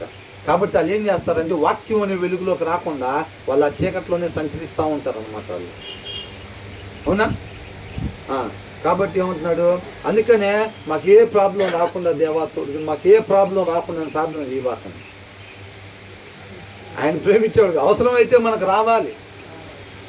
శ్రమల నుంచి యేసుక్రీస్తు వారు విధేయతను నేర్చుకున్నాడంట, అవునా? మరి ఆయన పోలి జీవించాలంటే మనకు విధేయత ఎక్కడి నుంచి రావాలి? ఫిబ్రవరికి 4:11 ఏమంటున్నారు, వాళ్ళ ఆ దినాల్లో అవిధేయులయ్యి వాళ్ళ అరణ్యంలో రాలిపోయినట్టుగా మీరు అవిధేయులు కాకుండా విధేయత కలిగి నా విశ్రాంతిలోకి, నిత్య జీవంలోకి ప్రవేశించుడి అని అంటున్నాడు. మరి ఆ విధేయత రావాలంటే ఎలాగా? శ్రమలు, దేవుడు అనుమతించే శ్రమలు కావాలి మనకి. నిజమైన విశ్వాసులు విధేయతను నేర్పించే శ్రమలు మాకు దయచేయమని ప్రార్థన చేయాలి. మనం చేస్తారా? ఒకట్లా కొంచెం బోల్ట్లు కొద్దిగా లూజ్ చేయాలనుకుంటా. ఇప్పుడు గేటు సరిగ్గా ఓపెన్ కావట్లేదు అనుకో, స్టక్ అయిపోయి టైట్ కింద ఏం చేస్తారు, కొద్దిగా ఆయిల్ వేయటం, లేకపోతే స్క్రూలు కొద్దిగా లూజ్ చేయటం. తలకాయలేమో విధేయతను నేర్పించే శ్రమలు మాకు దయచేయదేవా అని ప్రార్థన చేస్తామా? చెయ్యాలి. అది అర్థమవుతుందా? భయపడకూడదండి. ఆయన మనకు తోడుగా ఉన్నాడు. ఆయన మాట ప్రకారంగా వెళ్ళేటప్పుడు కీర్తనలో 11లో ఏమంటున్నాడు దావీదు, పక్షిరాజులాగా రెక్కలు కట్టుకొని నువ్వు పారిపోమని దావీదుని అంటే ఏమంటున్నాడు, నేనెందుకు పారిపోవాలి, ఆయన మాట ప్రకారంగా ఉండేవాడిని, ఆయన సింహాసనం మీద కూర్చొని నన్ను చూస్తూ ఉన్నాడు, ప్రతి నరుని చూస్తూ ఉన్నాడు. ఆయన మాట ప్రకారంగా నడుచుకునేవాడిని ముడితే, ఆయన కనుగుడ్డుని ముట్టినట్టే ఆయన నన్ను రక్షిస్తాడు, నేనెందుకు పారిపోవాలి. అన్యాయంగా నా మీదకి వస్తున్నారు చూసారా, వాళ్ళంటేనే ఆయనకి కోపం, వాళ్ళే పారిపోవాలన్నారు. అది ఆయనకుండే ధైర్యం అన్నమాట. అంతే కదా. ఆ తర్వాత ఏమంటున్నాడు, కాబట్టి నీవు శిక్షించువాడు, నీ ధర్మశాస్త్రమును బట్టి నీవు బోధించువాడు ధన్యుడు. కాబట్టి ఆ బోధ కొరకు ఎదురు చూడాలి. అందుకనే దావీదు ఏమంటున్నాడు, జుంటె తేనె దారుల కన్నా మధురమైనది, దానివల్లనే నేను బతుకుతాను అంటున్నాడు. అందుకని దానికోసం వాళ్ళు దప్పిగా ఉన్నట్టుగా ఉంటారు అనమాట. రాత్రి జాములో పగలటి జాములో కూడా వాళ్ళు ఆయన ఒక వాక్కు కొరకు దప్పిగా ఉన్న వారిలాగా ఉంటున్నారు అన్న. మనం కూడా వాక్యం కొరకు అలాగ ఉండాలి. ప్రతి దినం వాక్యం చదవకపోతే మనకి నెమ్మది ఉండకూడదు. వాక్యం చదవాలి. వాక్యం చదవలేదు ఇవాళ, దేవునితో సహవాసం సమయాన్ని గడపలేదు. అక్కడ గడపకపోతే మనకు బలం రాదు, ఈ లోకాన్ని జయించే బలం మనకి రాదు. కాబట్టి మనం ఆయన దగ్గర సమయాన్ని గడపాలి. ఆయన బోధ వినటానికి ఇష్టం అలవాటు చేసుకోవాలన్నమాట, ఇష్టపడాలి దాన్ని. ఆ ధర్మశాస్త్రం బట్టి నీవు బోధించువాడు ధన్యుడు. భక్తిహీనులకు గుంట త్రవ్వబడు వరకు నీతివంతులు కష్టదినములను పోగొట్టి వారికి నెమ్మది కలుగజేయుదువు. You grant them relief from days of trouble. ఏం చేస్తాడంట, భక్తిహీనులకు గుంట త్రవ్వబడు వరకు నీతివంతుల కష్ట దినములను పోగొట్టి వారికి నెమ్మది కలుగజేయుదువు. ఏం చేస్తాడంట, ఆపదలు మనకు వస్తాయి, అర్థమవుతుందండి. ఆపదలు రాకుండా ఉండవు. ఎవరైతే అంటి పెట్టుకుని ఉంటారో అట్లా ఉంటారో వాళ్ళకి ఆపదలు ఎక్కువ వస్తాయి. వచ్చినా సరే ప్రతి ఆపదలో దేవుడు మనల్ని విడుదల దయచేస్తాడు, కాపాడుతాడు అన్నమాట. మనం నేర్చుకోవాల్సింది నేర్పిస్తూ ఉంటాడు. ఎప్పటి వరకు, భక్తిహీనులకి గుంట త్రవ్వబడే వరకు అంట. మనకి ఎన్ని ప్రాబ్లమ్స్ వచ్చినా సరే దేవుడు మనకి తోడుగా ఉంటాడు, సహాయాన్ని దయచేస్తాడు. నీతిమంతుల కష్టదినములను పోగొట్టి వారికి నెమ్మది కలుగజేయును. యెహోవా తన ప్రజలను ఎడబాయువాడు కాడు. యెహోవా తన ప్రజలను ఎడబాయువాడు కాడు. మనకేదో ప్రాబ్లం వస్తే దాని నుంచి మనం ఏమి నేర్చుకోవాలో దాన్ని నేర్చుకొని ఆయన నామ మహిమ కొరకు మనం జీవించేవారుగా ఉండాలి. ఆ నేర్చుకోవాల్సింది నేర్చుకోకుండా ప్రభు దాన్ని తీసే అని ప్రార్థన చేస్తే నేర్చుకోవాల్సింది నేర్చుకోకపోతే, అవునా? ఇప్పుడు న్యాయాధిపతుల్లో ఏం చేసేవాడు, వీళ్ళు నేర్చుకోవాల్సింది నేర్చుకోవటం కోసం శత్రువులకి అప్పచెప్పేవాడు. వీళ్ళు నేర్చుకున్న తర్వాత అక్కడి నుంచి వీళ్ళని తీసుకొచ్చేవాడు. అది వాళ్ళకి మేలుకరం అనమాట. నేర్చుకోవాల్సింది నేర్చుకోకుండా ఆ శ్రమ దేవుడు మన నుంచి తీసేసాడంటే మనం నష్టపోయేవారుగా నశించిపోయేవారుగా ఉంటాము. తర్వాత తన స్వాచ్ఛమును విడనాడు వాడు కాడు, నీతిని స్థాపించుటకై న్యాయపు తీర్పు జరుగును. నీతిని స్థాపించడానికి న్యాయపు తీర్పు జరుగును. న్యాయంగా ఉండే వాళ్ళకి ఎప్పుడు కూడా మేలుకరమైన తీర్పే జరిగింది అనమాట. కాబట్టి ఆయన చెక్కేటప్పుడు ఆయన పోలికలోకి ఆయన స్వరూపంలోకి మనం రావటం కోసం వాక్యం ద్వారా మనల్ని కడిగేటప్పుడు ఆ పండు తిన్న స్వభావం ఏదైతే ఉందో ఆ స్వభావం పోయి ఆయన పోలికలోకి ఆయన స్వరూపంలోకి మార్చబడేదాకా ఆయన వాక్యంతో కడిగేటప్పుడు మనం ఏం చేయాలి, సహకరించాలి, విధేయత చూపించాలన్నమాట. అర్థమవుతుందండి. ఆయన మనల్ని ప్రేమించేవాడు కాబట్టి మనం అలాగే ఉన్నాం అనుకోండి, అదే పాపం స్థితిలో ఉంటే పండు తిన్న స్థితిలోనే ఉన్నాం అనుకోండి, రేపు తీర్పులు ఎలా ఉంటాం, నరకాగ్నికి వెళ్ళిపోయే వాళ్ళకి ఉంటాం, అవునా? కాబట్టి ఆయన మనం ప్రేమించేవాడు కాబట్టి ఆయన వాక్కు ద్వారా మనల్ని కడిగి ఆ ముందున్న స్థితిలోకి ఆయన పోలికలోకి ఆయన స్వరూపంలోకి మనల్ని నడిపిస్తాడు అనమాట. తర్వాత ఏమంటున్నాడు, యథార్థ హృదయులందరూ అందరూ కూడా దాన్ని అనుసరిస్తారు అనమాట. యథార్థ హృదయులు అభిమేలెకు ఉన్నాడు కదా రాజు, ఏం చేశాడు, శారాను ముట్టకుండా నువ్వు యథార్థంగా ఉన్నావు కాబట్టే నాకు విరోధంగా నువ్వు పాపం చేయకుండా శారాన్ని ముట్టకుండా నేను నీకు సహాయం చేశాను అని అంటున్నాడు. యథార్థ హృదయాలు లోపల ఒకటి పెట్టుకొని బయటకు ఒకటి చెప్పటం, లోపల ఒకటిలాగా బయటకు ఒక నటనా జీవితం లాగా ఉంటే దేవుడు సహాయం చేయడు అనమాట. యథార్థంగా ఉన్నప్పుడు పరిస్థితి వైపు ఎప్పుడు చూడకూడదండి. మనం ఈ లోక సంబంధమైన నేత్రాలు మనకి మూయబడాలి, ఆత్మీయ నేత్రాలతోనే మనం ముందుకు సాగాలి. అది విశ్వాస జీవితం. అర్థమవుతుందండి. మన ముందున్న పరిస్థితిని మనం చూస్తే కంగారు పుట్టింది అనమాట. యెహోషువ ముందు ఎంతమంది ఉన్నారు, 7 రకాల భయంకరమైన జనం ఉన్నారు, అవునా? వాళ్ళ వైపే చూసుకుంటా పోతే ముందుకెళ్ళేవాడు కాదు. ఆయన వైపు మాత్రమే మనం చూసేవారుగా ఉండాలన్నమాట. తర్వాత ఏమంటున్నాడు, దుష్టుల మీదకి నా పక్షమున ఎవడు లేచును, దోషము చేయు వారికి విరోధముగా నా పక్షమున ఎవడు నిలుచును. ఎవడు నిలుచును? తర్వాత సహాయము చేసి ఉండని ఎడల అంటే ఏమంటున్నాడు? ఇప్పుడు ఈ అన్యాయానికి ఎవరైతే గురి అవుతున్నారో వీళ్ళంతా ఎవరు? పైన రాస్తుంది గర్విష్ఠులు అంట. ఎవరంట? గర్విష్ఠులు, భక్తిహీనులు, అంటే లోకస్తులు. ఎంతవరకు మీరు ఇట్లా తెలివి లేకుండా ఉంటారు? ఆయన చూసేవాడు కాదు, వినేవాడు కాదు, ఆయన పరిగణలోకి తీసుకోడు మనం చేసే పనులు.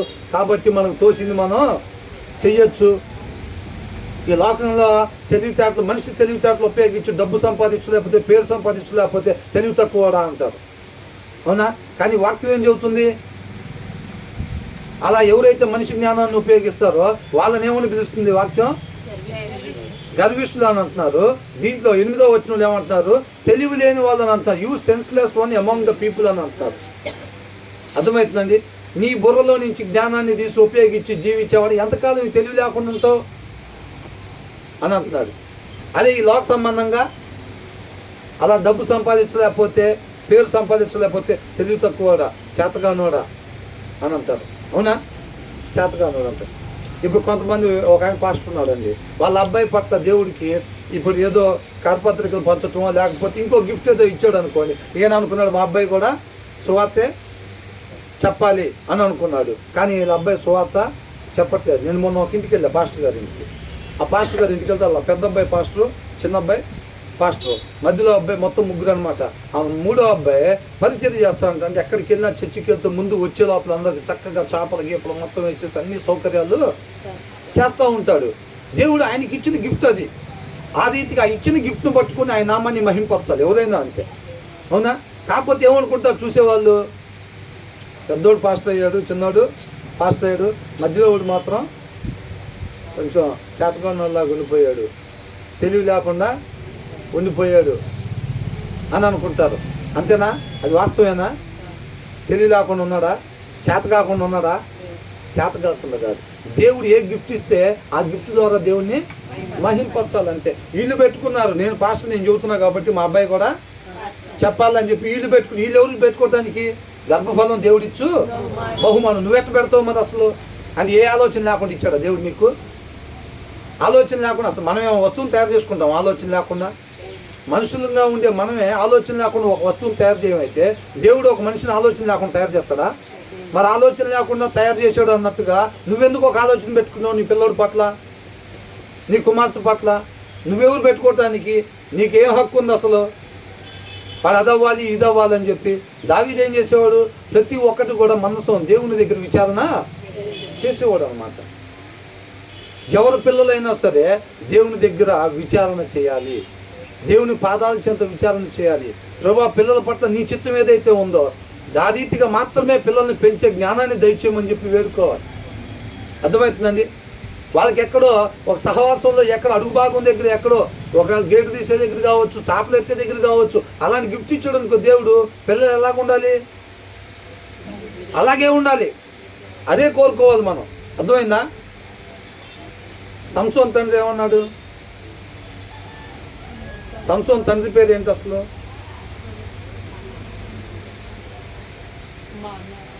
మానోహ. ఏంటంట? మానోహ అయితే ఇప్పుడు కుమారుడిని ఇస్తానని చెప్పి వాళ్ళ భార్యతో చెప్పినప్పుడు దేవదూత వచ్చి వాళ్ళ భర్త ఏమన్నాడు? మానోహ ఏమన్నాడు? ఆ దేవదూతను మళ్ళీ రమ్మని చెప్పాలి. ఆ దేవదూత వస్తే ఆ కుమారుని ఎలా పెంచాలో నేను అడిగి కనుక్కోవాలి. అంటే దేవుడు ఏ ఉద్దేశం కొరకు ఇస్తున్నాడో ఆ ఉద్దేశం కొరకే నేను ఆ కుమారుని పెంచాలనే ఆలోచన మనోహకి ఇది చూడాలని. ఆ కుమారుని ఏ ఉద్దేశంతో దేవుడు ఇస్తున్నాడో ఆ ఉద్దేశం కొరకే పెంచాలి అని చెప్పి ఆ మనోహ ఇష్టపడుతున్నాడు, ఆ తండ్రి ఇష్టపడుతున్నాడు, ఆ తల్లి కూడా ఇష్టపడుతూ ఉందన్నమాట. ఈ లోకంలో ఉండే ప్రతి తండ్రి ప్రతి తల్లి కూడా పిల్లల పట్ల ఉండాల్సిన ఆలోచన అదే. దేవుడు ఎందు నిమిత్తం ఇచ్చాడో దాని కొరకే పిల్లల్ని పెంచే జ్ఞానాన్ని దయచేయమని చెప్పి వేడుకోవాలి. అంతే అంతే తప్ప మన జ్ఞానాన్ని మన ఇష్టాన్ని పిల్లల్ని పోలీస్ డ్రెస్లో చూడాలి. ఇప్పటికైనా ఏంటంట? పిల్లల్ని పోలీస్ డ్రెస్లో చూడాలి. పిల్లని ఆ డాక్టర్ కోట్ ఏమంటారు దాన్ని? బయట కోట్ వేస్తారు కదా, యాప్రాన్ ఏదో యాప్రాన్ వేసుకొని పిల్లని చూడాలి. పిల్లని ఇంకా జిల్లా కలెక్టర్ చూడాలి, పిల్లని అట్లా చూడాలి, ఇట్లా చూడాలి. ఇవన్నీ మన సొంత ఇష్టాలు పెట్టుకుంటామా? సాహసం చేసినట్టే అది. దేవుడు మోసతో ఏమన్నాడు? ఆ బండతో మాట్లాడన్నాడు, అది దేవుడి ఉద్దేశం. ఈయన పోయి ఏం చేశాడు? కర్ర తీసుకొని కొట్టాడు, అది ఈయన ఉద్దేశం. దేవుడి ఉద్దేశాన్ని కాకుండా ఈయన ఉద్దేశాన్ని నెరవేర్చుకుంటే ఏమంటున్నాడు? నా మీద తిరుగుబాటు చేస్తామని అంటున్నాడు. కాబట్టి నువ్వు దేనికోసం వీళ్ళందరినీ తీసుకుని వెళ్ళి కణాల్లోకి వెళ్ళాలని అంటున్నాడు, ఆ కణాల్లోకి నువ్వు వెళ్ళకుండా నేనే అడ్డం నిలబడతాను ఇక్కడ అంటున్నాడు దేవుడు. అవునా కదా? మోసే ఎందుకు వెళ్ళలేకపోయాడు కణాల్లోకి? అవునా? ఒక మనిషి అడ్డం నిలబడితే మోసే ఏం చేసేవాడు? తోసుకొని వెళ్ళిపోయేవాడు. అక్కడ ఎవరు నిలబడ్డారు? ఎదురు దేవుడు నిలబడ్డాడు. తొయ్యలేక కొండ మీదే. అవునా కదా? అట్లాగా. ఆ తర్వాత ఏమంటున్నాడు? యెహోవా నాకు సహాయము చేసి ఉండని ఎడలా దేవుడు నాకు సహాయం చేయకపోతే నా పక్షాన నా విరోధుల దగ్గరికి ఎవరు వెళ్ళేవాళ్ళు అని అంటున్నాడు. ఎవరు ఈ మాటలు చెప్తుంది? దావీదు చెప్తున్నాడు. మరి అంతటి వాడు ఆయనే. ఇప్పుడు మనం అనుకున్నాం మొన్న, ప్రతిదీ కూడా దావీదు దేవుడి దగ్గర మొరపెట్టుకుంటూ ఉంటాడు. ఎందుకని? ఇప్పుడు మొన్న అనుకున్నాం మనం, ఇప్పుడు నేనున్నానండి, నేను పలానా వాళ్ళ దగ్గర నుంచి నన్ను కాపాడు అని చెప్పి నేను బాలుతో చెప్పాను అనుకోండి, ఎప్పుడు చెప్తాను నేను? నా వల్ల కానప్పుడు, ఆయన నుంచి నన్ను కాపాడుకోవటం నా వల్ల కానప్పుడు, నాకు చేత కాదు అనుకున్నప్పుడు, అప్పుడు నేను బాలు సహాయం కోరుకుంటా. ఇప్పుడు దావీదు ప్రతి విషయంలో దేవుని దగ్గర విచారణ చేస్తున్నాడు, దేవుడి సహాయం కోరుకుంటున్నాడు. అంటే తన సత్తా ఏందనేది ఎంతవరకు అనుకుంటున్నాడు దావీదు? అసలు ఏమీ లేదు, నేను అనేది ఏమీ చేయలేను, నా వల్ల ఏమీ కాదు అని ఒప్పుకుంటున్నాడు. కాబట్టి దేవునికే, అందుకనే మొదటి వచనంలో ఏమనుంది? యెహోవా ప్రతీకారము చేయు దేవా అని అంటున్నాడు. యుద్ధం యెహోవాదే అంటే అది. నువ్వు కత్తి పట్టుకొని యుద్ధం చేయి ప్రభువా, నేను కూడా కత్తి పట్టుకొని ఉంటా. ఒకవేళ ఎక్కడన్నా నువ్వు కొద్దిగా తేడా పడితే ఎమ్మటే నేను ఎంటర్ అవుతా. అంటే నువ్వు పూర్తిగా విశ్వసించినట్టేనా దేవుడిని? విశ్వసించినట్టు కాదు. అలా విశ్వసించకపోతే దేవుడి కార్యాలు మనం చూడలేం. ఆయన సరిగ్గా యుద్ధం చేయలేకపోతే ఎవరు ఎంటర్ అవుతారంట? ఈయన ఎంటర్ అవుతాడంట. ఈయన ఎంటర్ అయితే అక్కడ సాధించేది ఆయనకి ఎందుకు అప్పచెప్పటం? అవునా కదా? ఆ తర్వాత ఏమంటున్నాడు?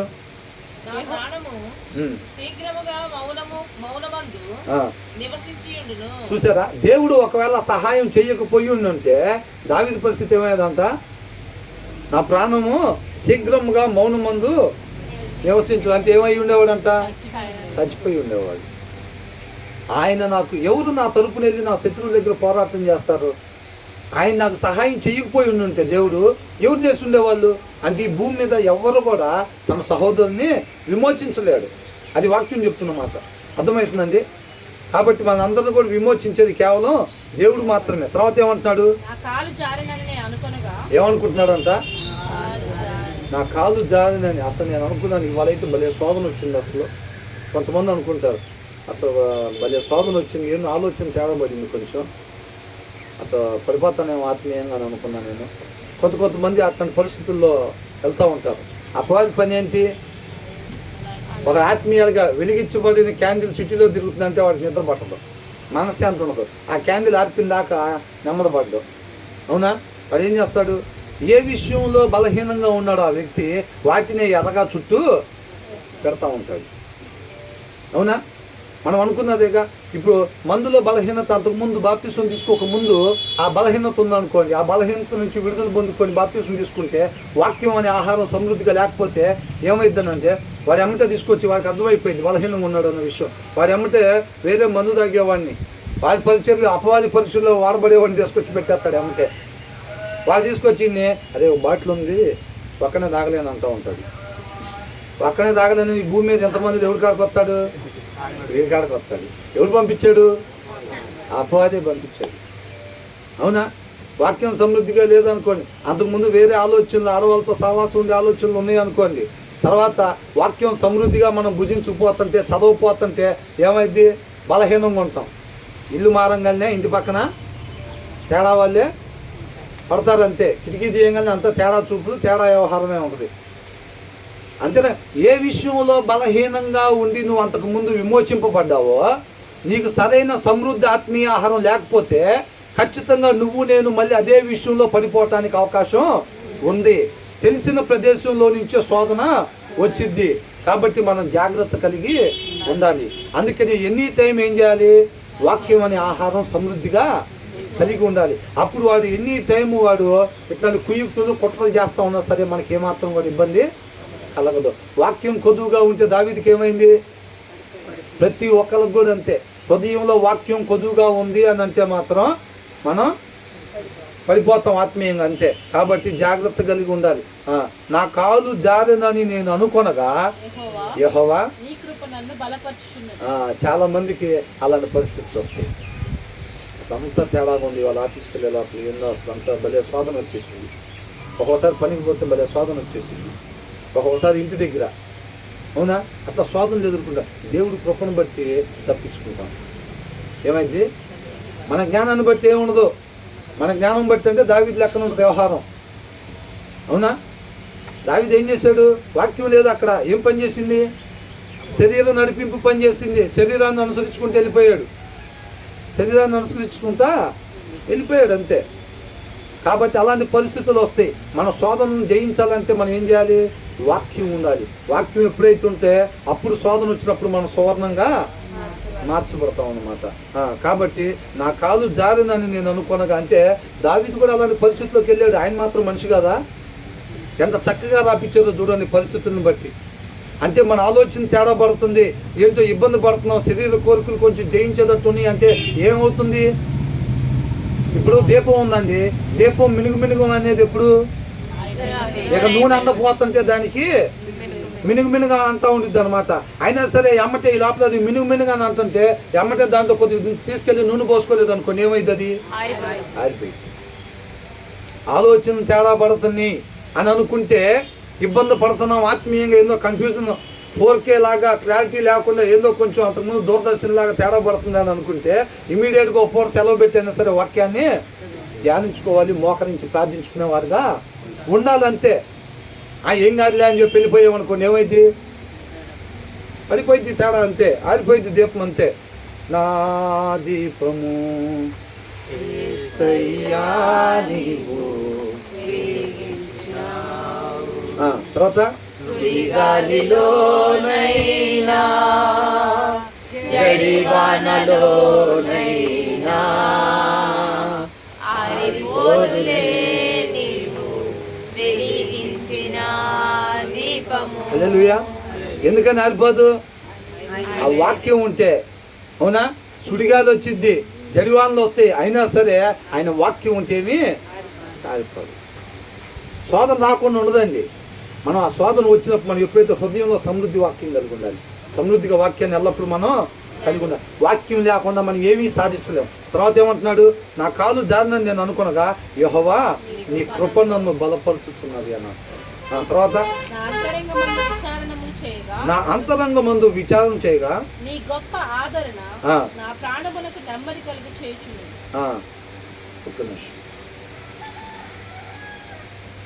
ఏమంటున్నాడు? వెన్ యాంగ్జైటీ, ఆందోళన, when anxiety was great with in me అని అంటారు. కొంతమందికి లోపల ఏమైంది? ఆందోళన కలిగింది.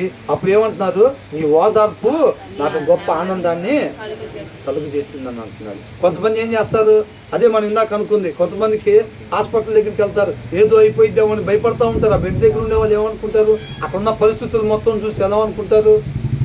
కంగారు పడిపోతూ ఉంటారు. ఏమైనా అయితేమో, లేకపోతే ఏంటి నా పిల్లల పరిస్థితి, నా భార్య పరిస్థితి ఏంటి, ఏంటి అసలు నా పరిస్థితి ఏంటి అని. కొంతమంది చూడండి, చిన్న ఆరోగ్యం, అనారోగ్యం రాగానే కంగారు పడిపోతూ ఉంటారు, ఆందోళన పడిపోతూ ఉంటారు. అందుకని అమ్మటి ఏం చేస్తారు? పాస్టర్ గారికి ఫోన్ చేస్తారు. పాస్టర్ గారు అమ్మటి ఏం చేస్తారు? ఓదారుస్తాడు. మా ఏం కాదు, నమ్మకం ఉంచు, విశ్వసించు, ఖచ్చితంగా దేవుని కార్యం చూస్తావు అంటాడు.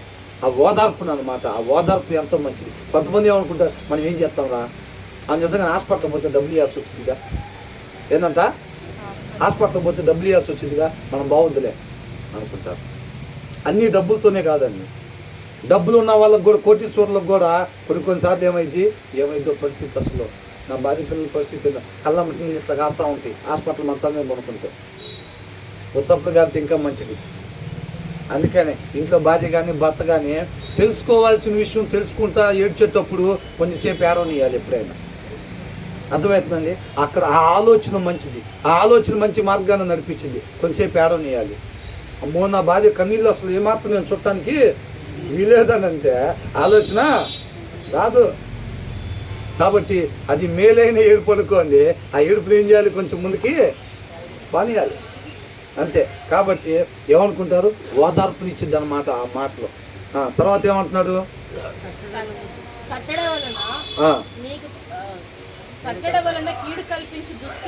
దుష్టుల పరిపాలనతో నీకు పొందు కలుగునా అని అంటున్నాడు. అంటే వాళ్ళతో మిత్రభేదం నీకేమైనా ఉండిద్దా అని అంటున్నాడు.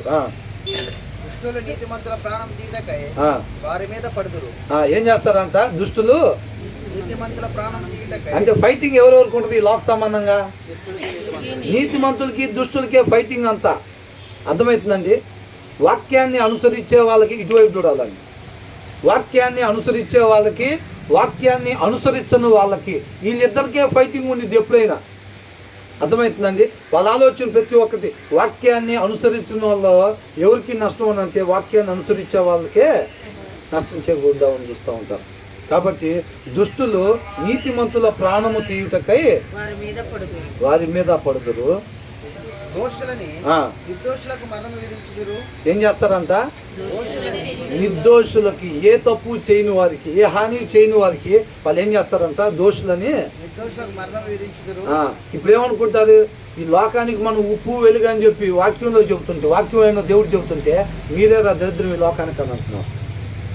ఏందంట? మీరేరా దరిద్రం. అసలు మంది పేద దేశంగా ఎందుకుందంటే మీ వాళ్ళే. అసలు ఏందంట? ఇది పేద దేశంగా ఉందంట, మన వల్లే ఉందంటున్నారు. మనమే ఈ లోకానికి ఏందంట? దరిద్రం అంట. అవునా? వాక్యం ఏం చెప్తుంది? ఈ లోకానికి వెలుగని చెప్తుంది మనల్ని ఏమో. కాదు ఈ లోకస్తులు ఏం చెబుతారు? మీరే దరిద్రం అసలు ఈ లోకానికి. ఈ డబ్బు లేని వాళ్ళు మీరంతా పట్టుకొచ్చి నీతి న్యాయం ధర్మం అంటారు చూస్తారా, మీ వాళ్ళే దరిద్రం అని చెప్తూ ఉంటారు. అందుకని ఏమంటున్నారు, దోషుల నిర్దోషులకు మరణం విధించుదురు, యెహోవా నాకు ఎత్తైన కోట. మరి ఇలాంటి పరిస్థితుల్లో నుంచి వెళ్ళి దావీదు 14 విజయాన్ని ఎట్లా తెచ్చుకుంటున్నాడంట? యెహోవాని ఆశ్రయిస్తున్నాడు, ఆయన విజయ రహస్యం చెప్తున్నాడు అనమాట. అర్థమవుతుందండి? ఆ పరిస్థితుల్లో కూడా మనం కూడా వెళ్తున్నామా లేదా? అనేక సార్లు వెళ్తున్నామా లేదా? చాలామంది విధవరాళ్ళని, తండ్రి లేని వారిని, పరదేశుల్ని హింస పెడదామని, చంపుదామని, దోచుకుందామని అమాయకుల్ని, ఆత్మలను అనుసరించేవాళ్ళు, అంటే ఆత్మలను అనుసరించే వాళ్ళని, వాక్యాన్ని అనుసరించే వాళ్ళని మోసం చేయాలని చెప్పి ఈ లోకస్తులు ఎదురు చూస్తూ ఉంటారు. అలాంటి పరిస్థితుల్లో నుంచి వెళ్తా దావీదు దేవుణ్ణి ఆశ్రయించి, యెహోవా నాకు ఎత్తైన కోట, నా దేవుడు నాకు ఆశ్రయదుర్గము. నా దేవుడు అంటే నాకు సమస్తమై ఉన్నవాడు, నా జీవితం మీద సమస్త అధికారం నేను అప్పగించిన వాడు అని చెప్పాడనమాట.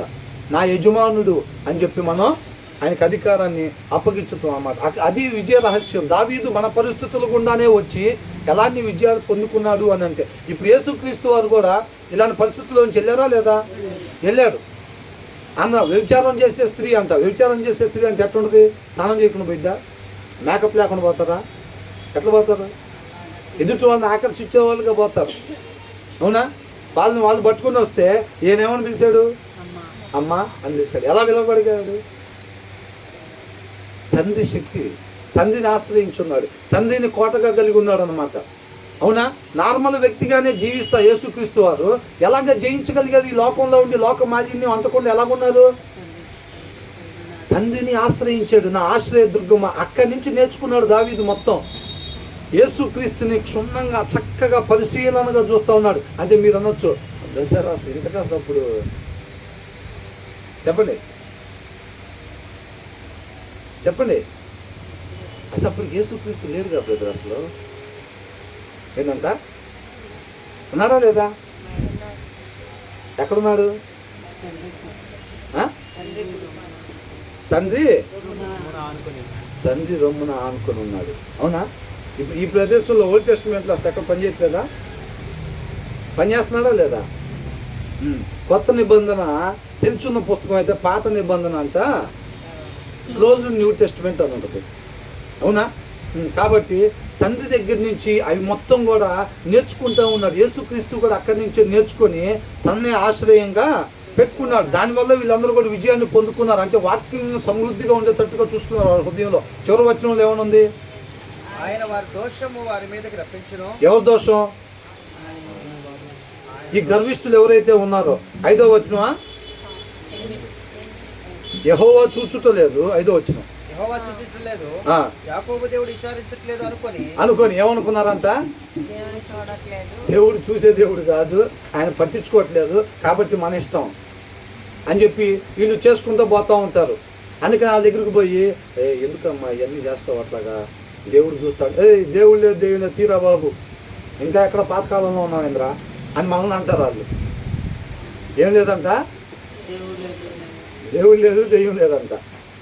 వాళ్ళు చెబుతాం, వాళ్ళు అట్లా అనుకుంటారు. వాళ్ళు అనుకునే వాళ్ళకి ఏది అనిపిస్తే దాని ప్రకారం చేసుకుంటూ పోతూ ఉంటారు వాళ్ళు. కాబట్టి అలా ఎవరైతే అనుకుంటున్నారో వాళ్ళకంట ఆయన వారి దోషము వారి మీదికి రప్పించును, వారి చెడుతనమును బట్టి వారిని సంహరించును. మన దేవుడైన యెహోవా వారిని సంహరించు. వాళ్ళ సంగతి సాయంత్రం చూసుకుంటారా అంటున్నారా? ఫస్ట్ వచనంలో ఏమనుంది? అందుకని ప్రతీకారము చేయుదేవా. అందుకని ప్రతి క్రైస్తవుడు క్రీస్తులో నాటబడిన వాడు. తండ్రి మాట యేసుక్రీస్తు, అవునా? కాబట్టి ఆయన మాటలో నాటబడి ఉన్న ప్రతి ఒక్కళ్ళు లోకస్తులు హింసిస్తున్నా సరే మంచి వార్త, వాళ్ళని బ్రతికిచ్చే సువార్తను చెప్పడానికి వెళ్ళినప్పుడు వాళ్ళు అపార్థం చేసుకొని సత్యం తెలియని వారిగా ఉండి దాడులు చేసినప్పుడు కూడా వీళ్ళు తండ్రి పాదాలు చెంత పెట్టేవారు ఉంటారు తప్ప వాళ్ళు తిరిగి దాడులు చేసేవాళ్ళుగా ఉండరు. అవునండి. ఇప్పుడు 12 మంది శిష్యులకి యుద్ధం నేర్పించి పంపించాడా దేవుడు? కాదు కదా. తండ్రి మాట ప్రకారంగా ఏ రీతిగా ఉండాలో దాన్ని నేర్పించి పంపించాడు. వాళ్ళు బల్యాలతో పొడుస్తుంటే, నూనెలో వేస్తుంటే, సిలువలు వేస్తుంటే వాళ్ళ శరీరాలను అప్పగించుకున్నారు అనుకో. అది తండ్రి చిత్తమైతే జరగాలని కోరుకున్నారు, ప్రార్థనలు చేశారు. అవునా? పౌలు గారికి ఏమంటున్నారు? రోమాకు నువ్వు అక్కడికి వెళ్ళకూడదు అక్కడికి అని అంటుంటే ఏమంటున్నాడు ఆయన? అందరూ చెబుతున్నారు, వాళ్ళు వీళ్ళు చెప్తున్నారు నువ్వు వెళ్ళకూడదు అక్కడికి వెళ్ళకూడదు అని అంటే, నేను వెళ్తే చచ్చిపోతానని నువ్వు చెప్పేది ఏమన్నా? పరిశుద్ధాత్మ దేవుడు కూడా చెప్తున్నాడు. కానీ నేను అక్కడికి వెళ్ళి ఆయన నామాన్ని మహింపరచడం దేవుని చిత్తం అయితే నేను అక్కడికి వెళ్ళాలి, నన్ను అక్కడికి నడిపించు దేవా అని చెప్పి అది ప్రార్థన చేశారు. అర్థమవుతుందండి?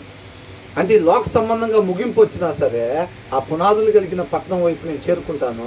నా సృష్టికర్త నా పట్ల ఏ ఉద్దేశం కలిగి ఉన్నాడో ఆ ఉద్దేశాన్ని నేను సంపూర్ణంగా నెరవేర్చాన్ని మహింపరిచేవాడిగా, నన్ను పూర్తిగా తగ్గించుకొని ఆయన మాత్రమే నేను హెచ్చించేవాడిగా ఉంటాను అని చెప్పి ఆశపడి ప్రార్థించు కోరుకొని ఆ రీతిగా వాళ్ళు ఉండటానికి ఇష్టపడ్డారు.